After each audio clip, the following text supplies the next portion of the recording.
Hello, Raptors fans, and welcome back to Raptors Report. Today we'll be talking about the Toronto Raptors' blowout victory over the Washington Wizards. But before we do that, I want to have a little fun. So I usually do this a little later in the season when it's more apparent, which way the winds are blowing, and, we've gotten some time to see the players and see who fits and who doesn't fit, see if the Raptors are good or whether they're bad, what types of trades that the Toronto Raptors would want to make. But with the Raptors being so good this season, I want to think about some trades that the Toronto Raptors could make in order to plug some holes on their team and sort of fortify themselves for the playoff push as the season unfolds. And so, we've gotten a pretty good look at this team.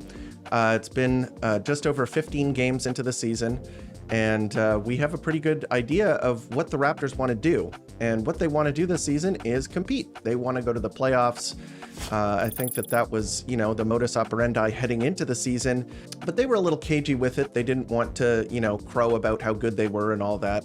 They wanted to kind of prove it with their play, and they've been doing that. They've been really playing very well this season and turning a lot of heads, making people notice, how good of a team they actually are. And now they sit pretty solidly in second in the East. So everybody is very happy around the team. And so why not take a look at some trades that I think might help the Toronto Raptors this season? So what do the Raptors need? Right now, I'm pretty comfortable with what the team is like at the top. Most of the starting players on the team fit very well with one another. They're playing off of one another's strengths and weaknesses. They've developed quite a bit of chemistry. And I don't really want to shake that up. I don't think that the team needs to go out and make a big trade for another star just because, they're doing well this season. I think that a lot of the stars that are on the market right now maybe aren't the greatest fit for the Toronto Raptors. So I'd be looking to sort of make improvements around the edges, try and, make the team a little bit deeper and fill in some holes that they have right now. So what are those holes? The holes that they have right now are depth at center, and I'm talking about like true center play. So I've discussed what the Raptors have right now, which I like. So what the Raptors do is that they run Poeltl in the starting lineup. They play him, and that's where most of the other true centers play, is in the starting lineup. Most of the good teams in the league have a 7-foot center that they play in their starting lineup to give them extra rebounding and defense and make the lives easier for the stars on the team. And then off of the bench, generally teams play a little bit smaller. There are only so many people who are 7 feet tall, even in the NBA. So, they're kind of a rare commodity. A lot of the time, it's just not necessary to have them play off of the bench. You can get by with a smaller team, and the Raptors have been doing that. They've been running Sandro at the 5, and I've been totally fine with that. He, CMB, Scotty Barnes, Brandon Ingram, those guys have been pitching in the second unit when Poeltl isn't on the floor and doing a pretty good job there. So it's not like they are like dying for center play, but we all saw what the team looked like when Jakob Poeltl went down with injury. Everything becomes a lot harder. Defense is more difficult. Rebounding is more difficult. All of the kind of like invisible stuff that a 7-footer provides for your team, that goes out the window. Things get a lot more difficult. I've gone on at length at why centers are important, blah, blah, blah. I don't have to go into that again. If Jakob Poeltl goes down with injury again, I think it would be sensible for the Toronto Raptors to acquire a backup center with size, like a true 7-foot center. So I think that is something that they could use. The other thing that I want the Raptors to acquire is some defense and shooting on the wing. The Toronto Raptors had a guy last season that kind of did that for them, was like a really positive contributor, Ochai Agbaji, but, his shooting has completely vanished this season. He's passing up open looks in the corner. Like it looks like he's just not going to be, come back to being that type of player again. So I'd like to have somebody that, could help eat minutes on the wing, shoot the ball, do all that kind of good stuff, be a role player to play alongside the starters and in blended bench groups. So those are like the two biggest wishes on the Raptors Christmas list. Those two types of players they could probably use. So I came up with a couple of trades to get the Toronto Raptors that type of player. The players that the Toronto Raptors maybe are more willing to part with, the first guy that I think is the most likely to be traded is Ochai Agbaji. So Ochai Agbaji, I just mentioned him. He's not playing well this season. His defense is good, but he just doesn't really provide anything on offense. And so he's kind of not really probably in their future plans. He is due for a contract this offseason. And, I don't think they're going to give it to him.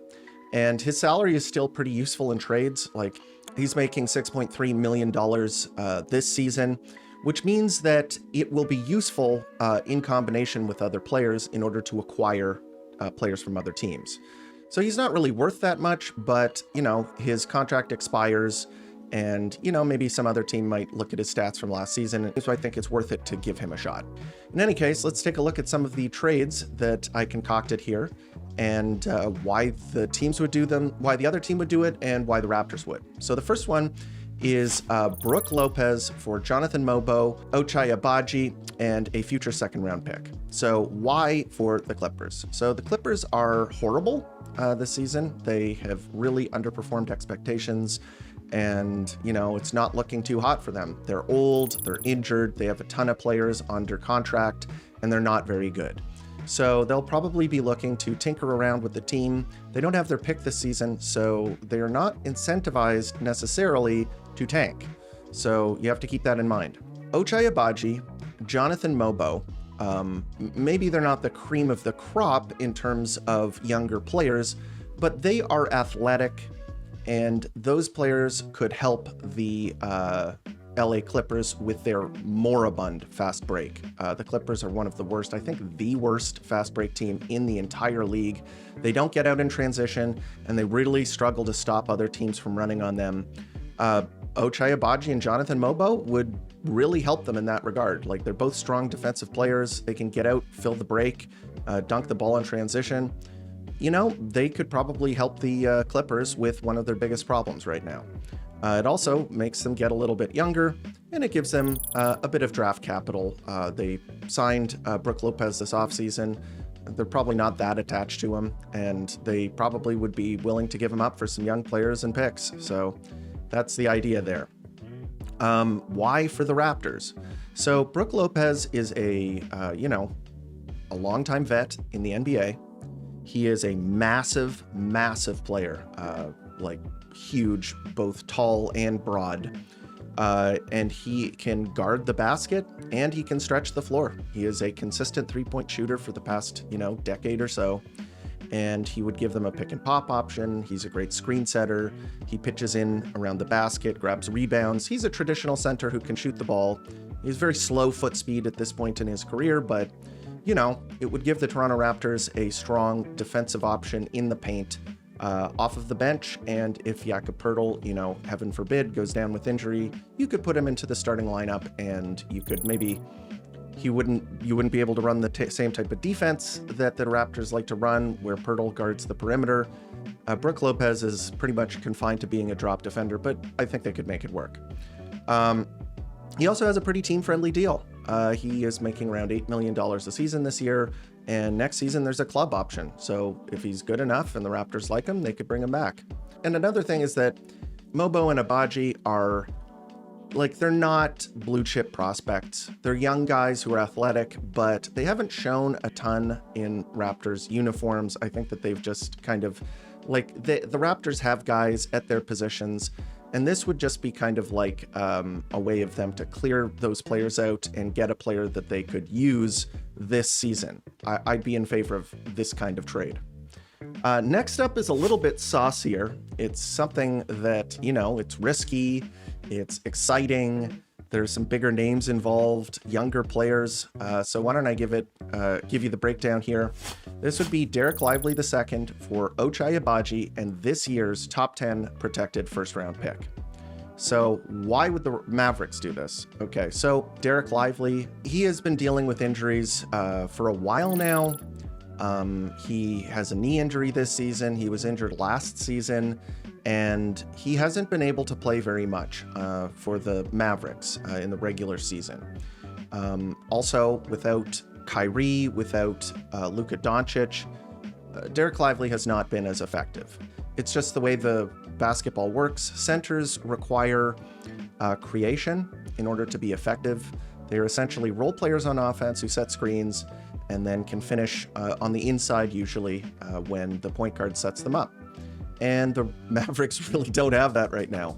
So he has not been very effective, and, he probably won't look very effective until Kyrie returns from injury. And another reason that they entertain this is that this is a pretty decent return for Lively. Obviously not a Baji, but the first round pick, this year's probably, hopefully, not a lottery pick for the Raptors, sending out a pick here. It would be probably in the late teens, maybe early 20s, hopefully, if the Raptors continue to win. But it would allow them to at least recoup some of the value off of Dereck Lively. They'd get to get a player that they get to choose in this year's draft, and then, they get to build around Cooper Flagg. Another reason is that Dereck Lively's contract situation is going to be coming due pretty soon. They will have to make a decision whether to extend him or to let him go into restricted free agency. He'll become a restricted free agent after next season. So they probably are looking to avoid a headache with regards to a player that they don't know is going to be, part of their future or not, especially when they're rebuilding. Like, is this guy going to be around? Why for the Toronto Raptors? Well, the Raptors need a backup center. They need a center for the future. And right now, the Toronto Raptors are not really, they don't need his services immediately. They have Jakob Poeltl, and knock on wood, he is healthy. He is playing games. They could allow Dereck Lively to kind of rehab from his injuries, play spot minutes, just work himself back into game shape behind Jakob Poeltl. And then, he's a good player. Like, prior to the Luka trade and his injury problems, Lively was like a good center prospect, like maybe even a great center prospect.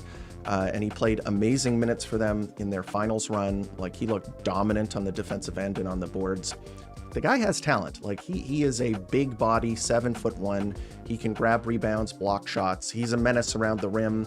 He looks like a good player and really just needs a good landing spot for him. And the Toronto Raptors would be, there'd be a bit of risk here. The Toronto Raptors sending out a first-round pick, and then they'd have to pay him coming up pretty soon. But, he kind of matches the timeline of the team a little bit better than the pick would, this year's pick. I think that they're transitioning from a team that is looking to develop and build into a team that's looking to compete. And so Dereck Lively is a guy, he's just 21 years old right now, so he still has some potential, but he is a guy whose timeline matches the team's a little bit better than trying to bring in a younger player and develop them. So, kind of an interesting deal for both sides. And lastly, we have here, so we've talked about two centers. Now I'm going to give you a trade for a 3-and-D player. And this one is pretty obvious. I mean, if you have been paying attention to what's been happening, this guy's probably on your radar. So the Kings, one of the worst run franchises in the league. The Raptors obviously made that really lopsided trade where they traded one of the worst Toronto Raptors of all time in Jalen McDaniels for Davion Mitchell, who was very good for the Raptors and then, has gone on to bigger and better things with the Heat. And also the pick that turned into Jamal Shed and this year's LA Lakers a second-round pick. So, it was an insane steal for the Raptors. These guys don't really know what they're doing. And the Raptors would be trading Jonathan Mobo, the LA Lakers second-round pick that I just mentioned, for Keon Ellis. Why would the Kings do this? This seems crazy. Well, first of all, Keon Ellis is going to be an unrestricted free agent this offseason. And the Kings have really just jerked this guy around. He's in and out of the starting lineup. He's clearly been one of their best players, and they just don't seem to respect him. So I'm guessing that he's not going to be back. They have all this salary tied up in these players that don't really make any sense. It just seems like he's not going to be returning for them, which is crazy to me. They did the exact same thing with Dante DiVincenzo. They acquired him and then they jerked him around and they kind of tried to limit his minutes so that they could re-sign him for a cheaper deal or whatever. It's just it didn't work, and I don't think it's going to work here. And, the Kings don't know what they're doing. So hopefully, I think one team is going to come knocking on their door for Keon Ellis and they're going to get him. And it's going to work out really well for the team that gets him. And for a guy who's probably going to be leaving in free agency, Jonathan Mobo and a second round pick is not like bad value for a guy who's not coming back. So maybe they do it. Why for the Toronto Raptors? Well, Keon Ellis is a good player. He's a really good spot up 3-point shooter. He both shoots a lot. So he is averaging 7.3 3-point attempts per 36 minutes, shooting 42% from three, which is very good. Last season, he shot 6 3-point attempts per 36 minutes on 43%. Season before, he shot 6 3-point attempts on 41%. The guy is good. He's a good 3-point shooter, and then he is a good defender. He's a good point of attack defender who's very disruptive. Like, he's good, and it seems like the Kings are just kind of squandering yet another good player, just kind of not using him correctly, just like Davion Mitchell. So, you know, every team in the league should be calling the Kings every day, trying to set up trades. He'd obviously fit the Raptors really well. They would love another point of attack defender who can play on the wing, play at the guard spot. They could use another guy who's a consistent 3-point shooter. He can do that. I think he just fit the team like a glove. He could come in and you know, immediately make an impact. So somebody's going to come in and grab this guy. Just hope it's the Raptors. In any case, those are 3 deals. Please let me know in the comments whether you like those trades, whether I'm too much of a homer, or, you know, maybe not helping the Toronto Raptors enough. Maybe some of these trades are bad for the Raptors. Let me know in the comments. In any case, let's get to the Toronto Raptors game against the Washington Wizards. There were a ton of really good performances here. This was a blowout from wire to wire. And yeah, let's get into the player evaluations. So we'll start with Brandon Ingram. So this was a tough one. I'd say it's between him, Scotty Barnes, RJ Barrett. They all played really well. They were super good. I'll give it to Ingram because he was like really efficient.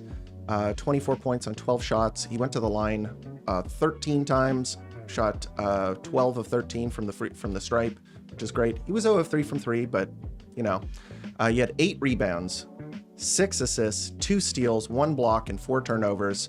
He was a plus 25 on the game, which was the highest in the game. He was awesome. He played under 30 minutes and kind of tweaked his ankle at the end, which is, you know, not what you want to see, but he seemed okay after the game. And yeah, he just had a ton of possessions where, you know, the Wizards just could not guard him. They fouled him a ton. He got to the rim a lot. He shot his patented fadeaway jump shot. And then the floor game was awesome. His defense is really impressive this season. He's really putting in a lot of effort. He hit the deck and grabbed a steal on one of the plays. He's playing big under the basket, got a really nice blocked shot. The rebounding is nice. 8 rebounds is great. The guy is just, you know, showing me something. He's looking like a way more complete player than I think people gave him credit for when he came here. So really good game. Next up, we'll go to Scotty Barnes. Scotty Barnes, I think, pulled away from RJ Barrett because of the defense. RJ Barrett's defense, again, was a little suspect. Scotty Barnes' defense was very good. He had 23 points on 10 of 15 shooting, so incredibly efficient. He was 3 of 4 from 3. His shooting jump just continues to get solidified. I mentioned on social media that one of the things I really like about Scotty Barnes this season is that he's going with the flow. He's going with what's working, what's coming to him naturally, game to game. And this game, it was shooting the ball. And when he sees a shot go in, he's like, okay, let's keep trying it. And he shot 75% from 3 because he was just taking open looks and making them. Last season, it looked like even if the shot wasn't going in, he'd keep shooting, jacking up shots. And I know it was because they were asking him to be the primary guy on offense. And a lot of the time, the best shot that he could think up and get when he was the focus of the defense was a, you know, contested 3-point shot. This season, he doesn't have to do that. He can play a little bit more in the flow. And so he's taking good shots and he's shooting them when he sees them go in. There are a lot of games where he is 0 for 2 from 3, right? He's not 0 for 8 from 3 like he would be last season. 0 for 2, they didn't go in. Okay, time to try something different. He makes a couple of shots. He's like, okay, jumper's looking good. Let's go with that. He's going with the flow. Everything looks really natural, unforced. He looks awesome. Another game with no free throw attempts. This is starting to get ridiculous at this point. He's gone 3 full games without shooting a single free throw. This just doesn't make any sense. He goes inside a lot, and like I'm watching them foul him. Like it's not like he's doing something wrong. Like I'm seeing calls that other guys would get that he's not. So wake up, NBA officials. Give this guy some respect. He had 5 rebounds, 2 assists, 3 steals. The guy is just like a defensive menace. I love what he does on that end. He's so crafty and like he reads plays so well, and he's long and athletic. Like he's got all the tools that you would want from a high-level NBA defender. And, you know, another game with 3 stocks. Unfortunately, one of those steals should have been a block so he could continue that streak that he was on with at least 1 steal and 1 block. That ended last night, but who cares? 0 blocks, 2 turnovers. He was really good. He is just showing me everything this season. I love what he's doing. Next up, we'll go to RJ Barrett. Thought RJ Barrett had a really solid game, especially on offense. So he had 24 points on 15 shots. He was 2 of 5 from 3. That's awesome. He was 4 of 8 from the free throw line, which is not good. That's just a weakness of his. It looks like it's not going away. He had 8 rebounds. That's awesome. 4 assists, 0 steals, 0 blocks, and 2 turnovers. And, you know, on defense, there were some breakdowns. He got beat off the dribble a couple of times. You know, not a great game from him on the defensive end, but at the end of the day, it didn't really matter. And his offense was clearly, you know, made up for his defense, for sure. He was really efficient, and, you know, he's one of the best slashers that I've seen in a Raptors uniform. He's clearly important for the Toronto Raptors offense. His ability to get inside off of cuts is just, you know, it would be hard to replace. So I like what he's doing. After that, we'll go to Immanuel Quickley. Immanuel Quickley had 17 points on 10 shots, so efficient night. He was 3 of 6 from 3. That's amazing. 2 of 2 from the free throw line, 2 rebounds, 7 assists, 1 steal, 1 block, 0 turnovers. And yeah, I mean, his shot is just completely back. He is looking just like his old self, where he's confident coming off of screens and jacking up shots, and a lot of them go in. And this is why, like, I look smart now, because at the beginning of the season, I was like, this isn't going to continue. His shot's going to come back, which really just goes to show, if you take a sensible approach, which is look at larger sample sizes and use that as the basis for your conclusions rather than looking at small but immediate sample sizes, you're going to look smarter. It's not me. I'm just, that is one thing that will help your decision-making process moving forward, is respecting sample sizes. So yeah, his 3-point shot is back. And that's like, of course he had 7 assists in this game too, 1 steal, 1 block. His defense is looking pretty good. Like he's looking more disruptive than usual. And he's just a solid player. I really like what he does, and the shooting is clearly his most important skill. I thought he had a great game, and he just continues to stack up good games for the Toronto Raptors. Love to see it. Last and, you know, probably least here was Jakob Poeltl. He played under 20 minutes in this game. They didn't really need him. The Wizards are really small, so you would think, oh, he's going to go ham on them. He only had 1 shot attempt for 3 points. So, you know, it was more about how Scotty Barnes was scoring inside. Jakob Poeltl had 9 rebounds, 4 of them offensive, so it wasn't like he wasn't trying or trying to take advantage of the, you know, lack of size. He was just doing it in a different way. 4 offensive rebounds in under 20 minutes is, you know, really good. He had 1 assist, 1 block, 1 turnover. Played okay defense. I don't think it was anything special. He's shown me more in the past. The Wizards play very small, and they were trying to attack him off the dribble, and they were kind of scoring around his contests. CJ McCollum had a bunch of shots that went up and kind of over Jakob Poeltl's contests, so it wasn't like a fantastic night from him. Probably pretty forgettable night for him. Now we get to the bench, and maybe the player of the game, although, you know, Scotty and Brandon Ingram were excellent, but Mamu really popped off against the Wizards. He had 23 points on 15 shots. He was 2 of 3 from 3, 5 of 6 from the free throw line, 7 rebounds, 5 offensive rebounds. That's crazy. 2 assists, 1 steal, 0 blocks, 1 turnover. So he stuffed the stat sheet. He was a fantasy monster in this game. Yeah, he thrives when he can get to the basket and score. He can do a lot of different things. I thought this was his best game of the season, and he cooked them on offense. He was doing everything: hook shots, jumpers, drives, offensive boards. Like, he was just absolutely flambeing the Wizards. So great job from him. Next, we'll go to Jamal Shed. Jamal Shed was almost as impressive in another statistical category, so we'll get to that. He had 7 points on 2 of 2 from the field. Both of those shots were 3-point shots. So he's perfect from the field, perfect from 3. He was 1 of 2 from the line, 1 rebound, 10 assists, 0 turnovers, a steal, and a block. So very, like, he's an interesting player for sure. He is one of the best passers at his position. Like, he is just a really, really good passer and knows how to play the game super well. And yeah, he was awesome. He had so many winning plays in this game. He just ran the offense so well, had so many like nifty passes, like hard passes, easy passes, you name it. He just does so much for this team. I love the way he plays the game. He is such an entertaining player for me to watch. And I think for anybody who enjoys basketball and appreciates intelligent play, they'll like this guy. He does a lot of really crafty, fun stuff. So great game from him. After that, we'll go to Jacoby Walter. Jacoby Walter hit a 3 in this game. So he played 22 minutes and he only had 3 points, which you might think like not great. But then you look at the stat sheet and it kind of tells the story, because watching the game, I thought his energy level was fantastic. He was really buzzing around the court. And if you look at the effort stats here, they kind of tell the story here.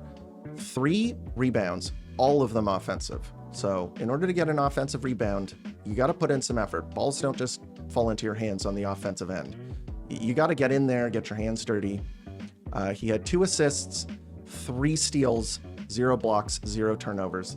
He's back to being disruptive. He's back to being this guy who can really cause havoc. He's had 3 steals a couple of times this season, and he's doing it in low minutes totals, like 22 minutes in this game, only a couple minutes in the previous game when he had 3 steals. Man, this guy has been just a menace off of the ball, and even on the ball. He's the point of attack defender a lot of the time, and he can stop people and, make them pick up their dribble or, deflect the ball, just kind of rip it from them. And he hits the deck hard. He goes after the balls like he's a ball hawk, like he's really trying to get the ball from the other team. And really showed in this game, even though he only had 3 points. It was a 3-point make. He was 1 of 1 from 3. So it wasn't like he was jacking up shots. He was just a huge boon on the defensive end. And I think that is kind of where he can make his bones in this league, is on the defensive end. So it feels like his confidence is back. And when his confidence is high and he's playing hard, he looks like a good player. And yeah, he impressed me last night. After that, we'll go to Grady Dick. Grady Dick had 6 points on 2 of 6 shooting, 0 of 2 from 3 again. So he didn't, his shooting has been very iffy this season. 2 of 2 from the free throw line, 1 rebound, 1 assist, 2 steals, 0 blocks, 2 turnovers. I think this was kind of like a mediocre game, maybe even a sub-mediocre game. He had some very questionable offensive possessions. He had Corey Kispert on him in the corner, and he was like, time to cook. And he tried to get past Kispert, couldn't, turned it into like a post-up, and then kind of lost control and had to pass it. It was ugly. He had a couple of good looks in this game. He didn't make either of them. The defense was okay. Like, he's continuing to do his thing on the defensive end. And the Wizards were really trying to get him into pick and roll coverage, use his poorer foot speed and difficulty getting around screens. But he kind of managed pretty well there. Like, he was getting around screens decently, and the Raptors will switch when they need to. And he's able to recover when the switch happens to the player that is switched off of. I think that he did a pretty good job on defense, but on offense, it was just nothing special. 2 of 6 from the field for 6 points, missed both of his threes. Yeah, and, he's pretty disruptive. Like, they have him playing out on the perimeter. He's able to, roam, and he gets most of his steals off of deflecting passes and catching passes, and, smart doubles and things like that. So he did a decent job on defense, but on offense, again, nothing special. A couple other players played, but let's get to the final thoughts here. This game was a bit of a laugher, and I think most people expected that. The Wizards are very bad. The Raptors have been very good this season. They're playing at home. It's a cup game, so there's some incentive to run the score up, and they kind of did. They won by 30 points here.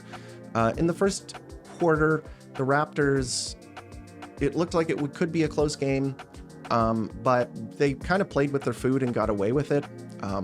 The Wizards don't really have many tools in their tool belt. So Keyshawn George is usually their best player. He had a really bad night, 5 points. CJ McCollum picked up the slack. He had one of his best games of the season. So he used to be a Raptors killer back in his prime. And I guess that second wind hit him and he was able to recapture some of that energy. He had 20 points on 15 shots. But yeah, the Wizards don't have a ton of offensive tools. They don't have much size. So they have Tristan Vukcevic at center, and he's undersized for the position and not really a defender. So yeah, they were missing size up front, and they don't have enough talent. And just as the game went on, the Raptors won on so many different fronts that the score ballooned and they ran away with it. So yeah, not a particularly compelling game, but I'll take them. A win's a win. The Raptors are sitting at 11-5. And they are taking care of business against bad teams. Next up, the game will be tomorrow at 6 o'clock against the Brooklyn Nets, also at home. The Nets are also one of the worst teams in the league, although they did beat Boston last night, which I love. Not a huge Boston fan, as you can probably tell if you've watched some of my other videos. And, that's a bit of harsh comeuppance for the Celtics. The Nets were able to go into their building and kind of kick some butt, so I enjoy seeing that. Hopefully the Toronto Raptors, the Nets actually played them pretty tough the last time they matched up, so Raptors can't look past them. They've got to take them seriously. The Wizards are probably a worse team than the Nets are, so hopefully the Raptors are able to put them away early, take the wind out of their sails, and cruise to victory, and then go to 12-5 on the season. I still can't believe I'm saying that. In any case, that is the video. Hope you enjoyed. Please leave a like and subscribe. It really helps the channel grow, helps the algorithm know that this is content that other Raptors fans want to watch. Hit the bell icon so you know when new videos go live. Join the Discord. We have a lot of Raptors fans in there talking Raptors basketball. It's becoming a burgeoning community. You can join. Also, there is a podcast every week, usually on Mondays if there's no game, at 8:30. And I talk to my co-host, Steve, aka Raptors Shack. He is a good basketball mind, and we have a lot of fun on that, so why don't you join us? And as always, thank you for tuning in to Raptors Report, your source for in-depth Raptors content.